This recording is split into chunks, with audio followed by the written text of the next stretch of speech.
Hi friends, मोगरा फुलेल्याच्या या सदरात मी मिलिता तुमचं खूप स्वागत करते। आज आपण आलो आहोत मस्जिद बंदर स्टेशन जवळील EPI मध्ये, म्हणजेच Eros professional institute of beauty and hair academy. तर या इन्स्टिट्यूटमध्ये आज आपण भेट घेणार आहोत रमेश बोराडे यांची, ज्यांना या फील्डमध्ये प्रचंड अनुभव आहे आणि आज आपण शिकणार आहोत त्यांनी स्वतः इन्व्हेंट केलेले काही हेअरकट। हाय रमेश।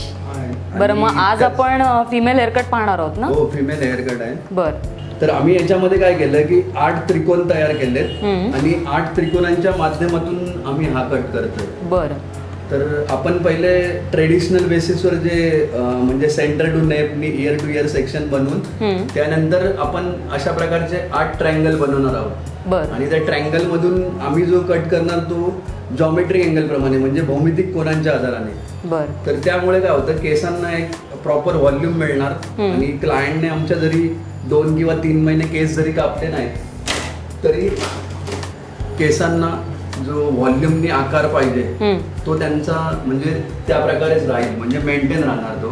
तर त्यांना जास्त काय हे करायची गरज नाही। आणि जनरली असं होतं ना, मुलींना म्हणजे कॉलेज गोईंग असोत किंवा वर्किंग वुमेन असो, त्यांना नेहमी नवा लुक हवा असतो, पण साधारणपणे आपण 2-3 महिन्यात लगेच हेअरकट घेत नाही। तर त्यामुळे काय होतं की एक हेअरकट घेतला की 2-3 महिन्यांनी तो आपल्याला असं वाटतं की आउट ऑफ शेप झालेला आहे। तर तू म्हणालास तसं या हेअरकटची ही खासियत आहे की तुम्ही घेतल्यानंतर लगेच 3 महिन्यांनी दुसरा हेअरकट घेण्याची गरज नाहीये ना?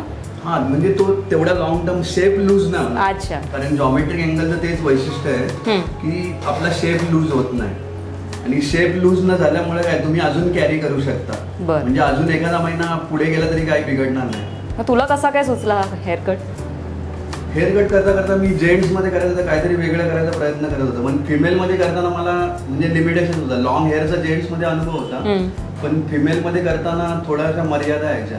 अच्छा, तर मी जेव्हा कट करायचं तेव्हा बघायचं की मुली यायच्या माझ्याकडे केस कापून जायच्या आणि मी एक गोष्ट त्याच्यामध्ये मार्क केली की त्या जेव्हा हेअर कट करून घ्यायच्या नंतर मग मागे पिन लावले की गेल्या निघून, मग मी गेलेला कट कसा लोकांना दिसणार? बरोबर। त्यासाठी मी विचार केला की मला असा काय कट करायचा ना की जेणेकरून समोर आल्यानंतर जो विंडो डिस्प्ले असतो तशा प्रकारे माझा कट डिस्प्ले झाला पाहिजे, विनामेसी स्टाईल। बरोबर, बस मी त्याच्यावर कॉन्सन्ट्रेट केलं आणि त्याच्यातून निर्माण झालेले कट्स आहेत आणि माझ्या क्लासमध्ये याला भरपूर प्रतिसाद आहे। म्हणजे आमच्याकडे जे मुलांना प्रॅक्टिसला मिळतात ना कट, त्याच्यामध्ये प्रतिसाद खूप आहे, म्हणजे हा कट लोकांना आवडला। बरं, म्हणूनच आज मी इथे तोच कट अगोदर दाखवायचं ठरवलं। अच्छा, काय म्हणालास? 8 ट्रायंगल मॅजिक।